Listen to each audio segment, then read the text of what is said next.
J'ai payé leurs vacances et leurs factures pendant des années. Mais quand je suis arrivée pour leur anniversaire, j'ai été accueillie par une porte fermée avec une pancarte. Tout le monde est le bienvenu, sauf Tessa. Alors j'ai laissé mon cadeau sur le paillasson et 40 messages textos manqués. Je ne m'attendais pas à ce que l'appel de ma mère gâche ma journée, mais c'est exactement ce qu'il a fait. Je suis Tessa Morris, 38 ans, directrice marketing chez Prime Global Solutions. Après mon divorce d'avec Marc l'année dernière, je commençais enfin à sentir que ma vie était en ordre. Mon appartement était payé, ma carrière prospérait, et pour une fois, je me concentrais sur moi-même. Le téléphone a sonné pendant que je vérifiais les prévisions trimestrielles. Le nom de maman s'est affiché sur mon écran, et j'ai souri. Ce sourire a disparu au moment où j'ai répondu. Tessa, ton père et moi, fêtons notre 40e anniversaire dans 3 semaines, a-t-elle annoncé sans même dire bonjour. Nous le fêterons à la maison car ta tante Marge déteste les restaurants. Nous avons décidé de ce que tu vas nous offrir. J'ai soupiré lourdement, m'adossant à ma chaise de bureau. La dernière fois qu'ils avaient décidé d'un cadeau, c'était un voyage à Hawaï pour Noël. J'avais dépensé plus de 5 000 $ pour ces vacances, me disant qu'ils le méritaient après m'avoir soutenu pendant mes études universitaires. Qu'est-ce que c'est cette fois-ci, maman? Ai-je demandé en me massant la tempe. Une maison de campagne?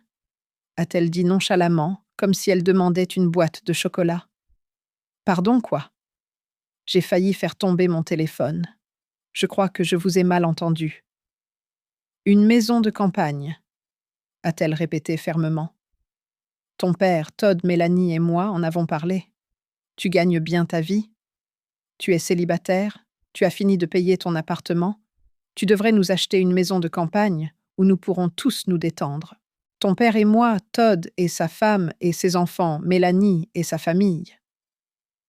Mes jeunes frères et sœurs Todd et Mélanie avaient toujours été les favoris de mes parents. Ils s'étaient mariés jeunes, avaient eu des enfants tout de suite, et d'une manière ou d'une autre, cela les rendait plus dignes de l'approbation de mes parents, malgré le succès de ma carrière. Maman, j'ai eu du mal à trouver des mots qui ne soient comme pas des grossièretés. C'est une dépense énorme. Je ne peux pas simplement acheter une maison. Eh bien, nous avons déjà regardé quelques propriétés, a-t-elle poursuivi, ignorant ma protestation. Il y en a une jolie à 1 heure de la ville. Maman, il faut qu'on en parle en personne, ai-je dit fermement. Je viendrai demain soir. Il n'y a rien à discuter, Tessa, a-t-elle dit sèchement. Mais si tu veux parler d'accord, viens vers 18 heures. Elle a raccroché avant que j'aie pu répondre. Je suis restée à regarder mon téléphone incrédule, mes mains tremblant légèrement. L'audace était stupéfiante. Ils avaient simplement décidé que je devais dépenser des centaines de milliers de dollars pour une maison pour eux, sans même me consulter. Pendant le reste de la journée, je n'ai pas pu me concentrer sur mon travail. Mon esprit revenait sans cesse aux attentes de ma famille. J'avais toujours été généreuse avec eux, peut-être trop généreuse. Chaque mois, j'envoyais 1 000 $ à mes parents pour les charges. J'ai payé la garderie des enfants de Mélanie. Le mois dernier, j'avais couvert des médicaments coûteux pour le fils de Todd et j'aidais régulièrement pour les réparations de sa voiture. Le lendemain n'a pas été meilleur. Je n'arrêtais pas de répéter ce que j'allais leur dire. Ils comprendraient sûrement une fois que je leur aurais expliqué qu'acheter une maison était complètement déraisonnable. J'ai quitté le travail plus tôt, l'estomac noué, en conduisant vers la maison de banlieue de mes parents. Quand je suis arrivée, j'ai été surprise de trouver les voitures de Todd et Mélanie déjà là. Je ne m'attendais pas à un guet-apens. Maman a ouvert la porte avec un sourire crispé qui n'atteignait pas ses yeux. Papa était assis dans son fauteuil inclinable, hochant sèchement la tête dans ma direction, au lieu de son habituelle étreinte d'ours. Todd et Mélanie étaient sur le canapé, me regardant tous les deux, avec des expressions expectatives. « Salut tout le monde !» ai-je dit en essayant de garder une voix légère. J'ai remarqué qu'il n'avait pas mis de couvert pour moi à table, bien qu'il venait clairement de manger. Je pensais qu'on pourrait parler du cadeau d'anniversaire. Maman m'a fait signe de m'asseoir sur le fauteuil en face de papa. Personne ne m'a offert à boire, ni ne m'a demandé comment s'était passée ma journée. Écoutez, ai-je commencé? J'ai réfléchi au cadeau d'anniversaire. Je peux contribuer à hauteur de 25 000 dollars. Si Todd et Mélanie ajoutent ce qu'ils peuvent, nous pourrions vous acheter une nouvelle voiture à la place. Votre Camry commence à se faire vieille. Le silence qui a suivi était assourdissant. Todd et Mélanie ont échangé des regards. Nous ne pouvons pas contribuer de grosses sommes, a finalement dit Todd. Nous avons des familles, des enfants, contrairement à toi. Mélanie a hoché la tête. Nous avons déjà collaboré ensemble pour notre cadeau. Nous nous sommes mis d'accord pour que tu prennes la maison de campagne. Tu l'utiliserais aussi, Tessa, a ajouté Mélanie, comme si cela rendait les choses meilleures. Tu pourrais venir les week-ends, ce serait génial. Je n'ai pas d'argent pour une maison de campagne, ai-je dit lentement en essayant de rester calme.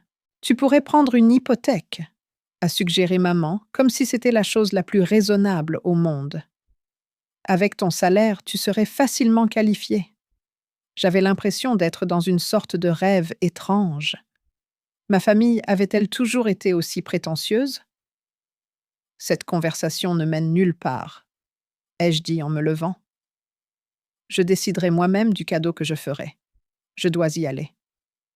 Personne n'a essayé de me retenir alors que je me dirigeais vers la porte. En sortant, maman m'a crié « Tu le regretteras, Tessa ».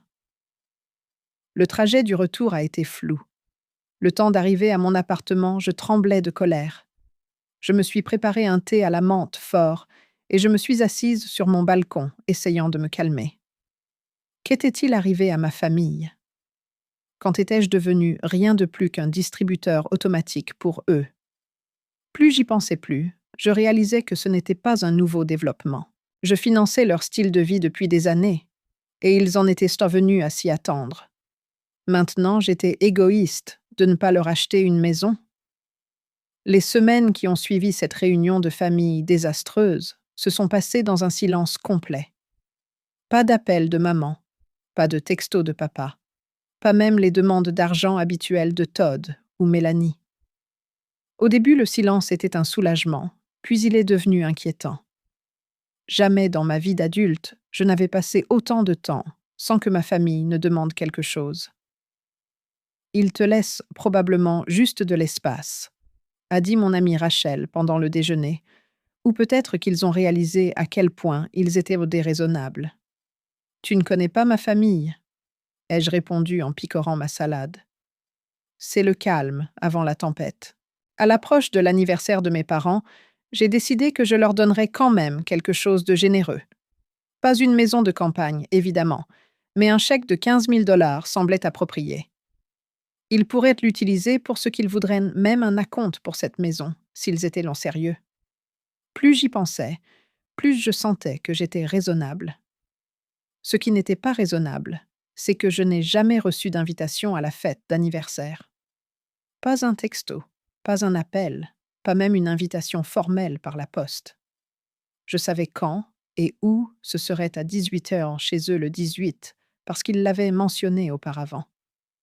J'ai supposé qu'on s'attendait toujours à ce que je vienne avec ou sans invitation. 2 jours avant l'anniversaire, mon téléphone a sonné. C'était tante Claire, la cousine de papa. Nous nous étions toujours bien entendus, même si nous ne parlions pas souvent. « Tessa, es-tu libre pour un café cet après-midi » a-t-elle demandé. « J'ai besoin de te parler de quelque chose. Que dirais-tu du café Luna à 15h » Je suis arrivée au café en avance, j'ai commandé un cappuccino en attendant. Claire est entrée quelques minutes plus tard, l'air sombre en s'asseyant en face de moi.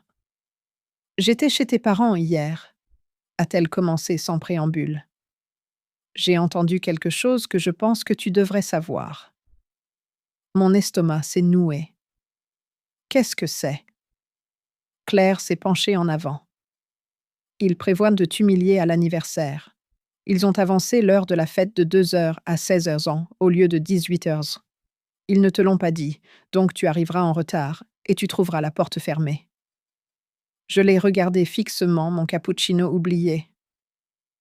Tu ne peux pas être sérieuse. J'aimerais bien ne pas l'être.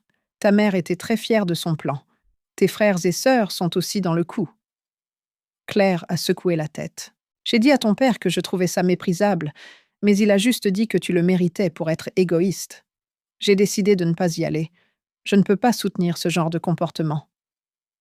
Merci de me l'avoir dit. Ai-je dit doucement, mon esprit s'emballant. J'apprécie. Qu'est-ce que tu vas faire? A demandé Claire. Je ne sais pas encore, mais quand je suis rentrée chez moi, je savais exactement ce que j'allais faire. Le lendemain, j'ai appelé pour me déclarer malade au travail. J'avais besoin de temps pour préparer ma réponse au plan ridicule de ma famille. D'abord, je me suis connectée à mon application bancaire et j'ai annulé tous les virements récurrents à mes parents. Capture d'écran. Ensuite, j'ai compilé une feuille de calcul de chaque centime que j'avais donné à ma famille au cours des 5 dernières années, les virements mensuels, le voyage à Hawaï, les réparations de la voiture de Todd, les frais de garde d'enfants de Mélanie, les factures médicales d'urgence que j'avais couvertes. Le total m'a surprise moi-même. 63 427 $. Capture d'écran. J'ai trouvé une belle boîte cadeau dans mon placard, un reste de Noël. Je l'ai garnie de papier de soie et j'y ai placé les impressions. Puis j'ai écrit une note. Chère famille, j'avais prévu de vous donner 15 000 $ pour votre anniversaire. À la place, je vous donne ceci, la fin totale de mon soutien financier. Les documents ci-joints montrent que je vous ai déjà donné plus de 60 000 $ au cours des dernières années. Cela semble suffisant. À partir d'aujourd'hui, je ne financerai plus vos modes de vie. En fait, je ne ferai plus partie de vos vies du tout. C'est mon cadeau à moi-même. Adieu, Tessa. J'ai plié la note, l'ai placée sur les impressions et j'ai fermé la boîte. Je l'ai emballée dans un élégant papier argenté et l'ai nouée avec un ruban bleu. Elle était magnifique, le parfait cheval de Troie.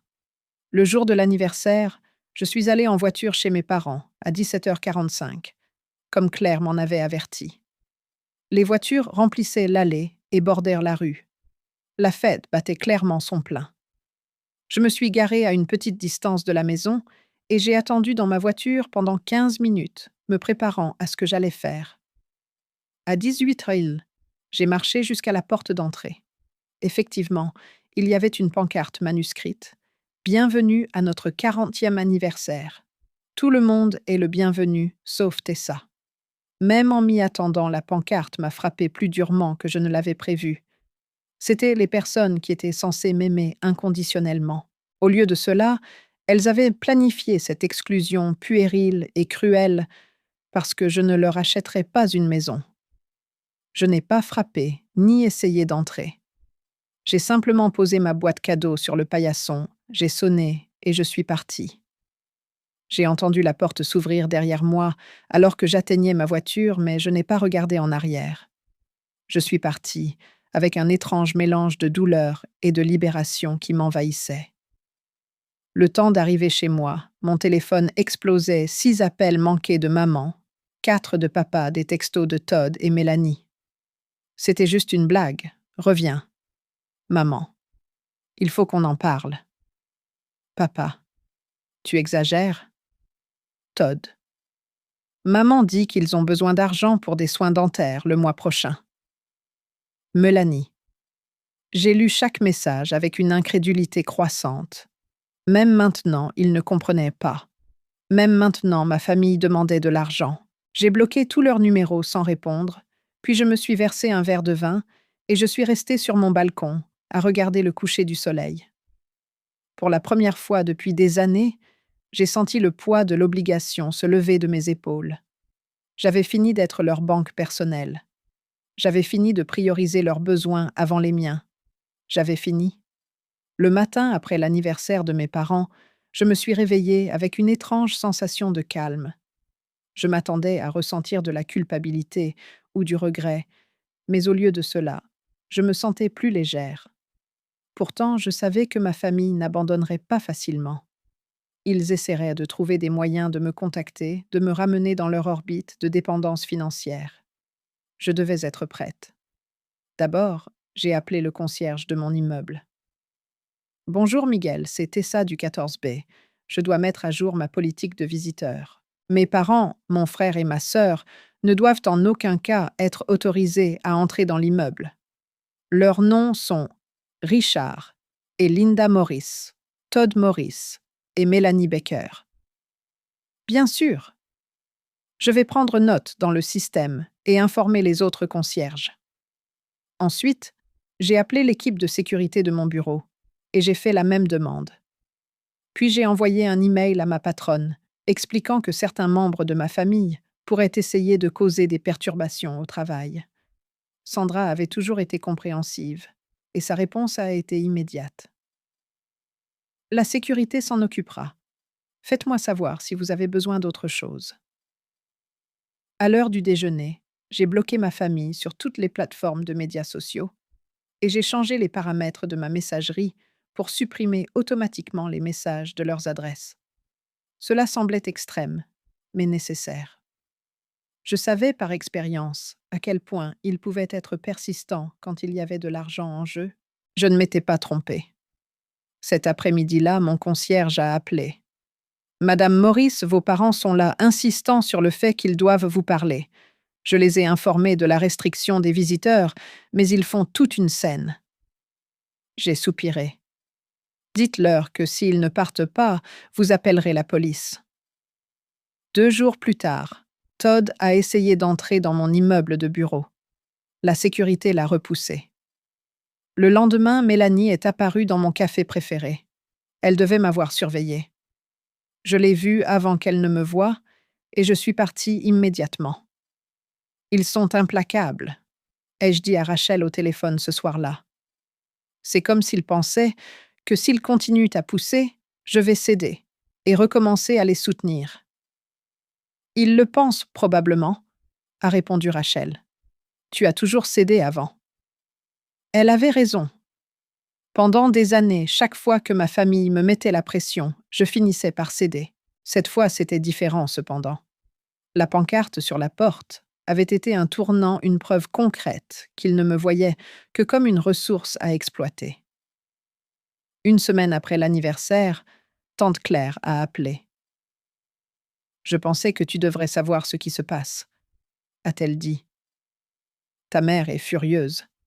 Elle a raconté à tout le monde que tu avais abandonné la famille, mais certains d'entre nous ont remarqué qu'elle et ton père ont fait quelques ajustements. » « Quel genre d'ajustements ?» ai-je demandé. « Ta mère a pris un travail à temps partiel au centre commercial la première fois qu'elle travaille en 20 ans et ton père a vendu son abonnement au club de golf. » J'ai ressenti une pointe de satisfaction. Ils ressentent les effets sans mon argent. Todd et Mélanie ont aussi des difficultés, a poursuivi Claire. Apparemment, tu les aidais plus qu'ils ne l'ont admis au reste de la famille. Est-ce qu'ils racontent aux gens que je devrais leur acheter une maison de campagne? Claire a ri. Non, il semble qu'ils aient abandonné cette demande particulière. Maintenant, ils disent juste que tu les as abandonnés sans raison. Bien sûr qu'ils le font, ai-je murmuré. Pour mémoire, j'ai dit à quiconque voulait l'entendre exactement ce qui s'est passé. La plupart des gens pensent qu'ils ont dépassé les bornes. Merci Claire. Tu es la seule de la famille à qui je veux encore parler. Après cet appel, mes proches ont commencé à me contacter un par un. Mon cousin Derek, mon oncle Phil, même ma grand-mère, tous avec le même message. Tes parents s'ennuient de toi. Vous ne pouvez pas arranger les choses. Je leur ai donné à tous la même réponse. Quand ils s'excuseront sincèrement et cesseront de s'attendre à ce que je finance leur style de vie, nous pourrons parler de reconstruire notre relation. Aucun d'eux n'a rappelé, au fil des semaines qui se sont transformées en mois, les tentatives de me contacter sont devenues moins fréquentes. Ma famille a commencé à accepter que j'étais sérieuse au sujet de mes limites. Pendant ce temps, quelque chose d'inattendu se produisait. Je découvrais qui j'étais sans le fardeau constant des obligations familiales. Avec l'argent supplémentaire que j'économisais, j'ai réservé 2 semaines de vacances au Portugal, un endroit que j'avais toujours voulu visiter, mais que je n'avais jamais priorisé, car les fonds de vacances allaient généralement à aider ma famille. Je me suis inscrite à un cours de poterie le mercredi soir, quelque chose qui m'intéressait depuis des années, mais pour lequel je n'avais jamais eu le temps entre le travail et les exigences familiales. Plus important encore, j'ai recommencé à sortir. Après mon divorce d'avec Marc, je m'étais convaincue que j'étais mieux seule. La vérité, c'est que j'avais été trop occupée à prendre soin de ma famille pour consacrer de l'énergie à ma vie amoureuse. J'ai rencontré Alex à mon cours de poterie. Il était terrible pour faire des pots. Sa première tentative ressemblait plus à un ballon de football dégonflé qu'à un bol, mais il m'a fait rire. Après le cours, il m'a demandé si je voulais prendre un café. Je dois te prévenir, a-t-il dit, alors que nous nous installions à une table de café. Je ne suis pas seulement mauvais en poterie. Je suis mauvais dans la plupart des activités artistiques, mais je continue d'essayer de nouvelles choses quand même. J'ai souri. J'admire ça. J'ai passé trop d'années sans essayer de nouvelles choses. Notre rendez-vous au café s'est transformé en dîner, le dîner en randonnée de week-end. Bientôt, nous nous voyions régulièrement. Alex était différent de tous ceux avec qui j'étais sortie auparavant, réfléchi, indépendant et absolument pas exigeant. Il ne m'a jamais rien demandé d'autre que mon temps et mon attention. Un soir, environ 3 mois après avoir coupé les ponts avec ma famille, Alex et moi préparions le dîner dans mon appartement quand mon téléphone a sonné. C'était un numéro que je ne reconnaissais pas, mais j'ai répondu quand même. « Allô Tessa, c'est maman. » J'ai failli laisser tomber le téléphone. Elle devait appeler depuis le numéro d'un ami pour contourner mes blocages. « Je n'ai rien à te dire, » ai-je dit froidement, me préparant à raccrocher. « Attends » a-t-elle crié. « S'il te plaît, écoute juste. Nous avons des difficultés, Tessa.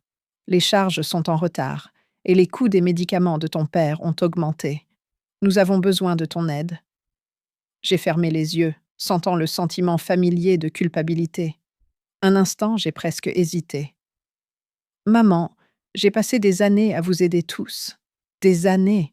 Et vous m'avez remercié en exigeant que je vous achète une maison, puis en essayant de m'humilier quand j'ai refusé. J'ai fini. »« Mais nous sommes une famille, » a-t-elle insisté, la voix brisée. « La famille aide la famille. » Oui, c'est vrai, ai-je convenu, mais ça va dans les deux sens. Au revoir, maman. J'ai raccroché et bloqué le nouveau numéro. Alex m'a regardé d'un air interrogateur. Tout va bien. J'ai pris une profonde inspiration. Ça ira. C'était ma mère. Nous sommes en froid. Tu veux en parler? Je me suis surprise à hocher la tête. En fait, je crois que oui. Ce soir-là, j'ai tout raconté à Alex, la demande de la maison de campagne, le guet-apens de l'anniversaire, les années de ponction financière.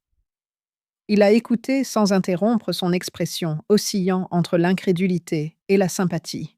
« Je n'ai jamais rien entendu de tel, » a-t-il dit quand j'ai eu fini.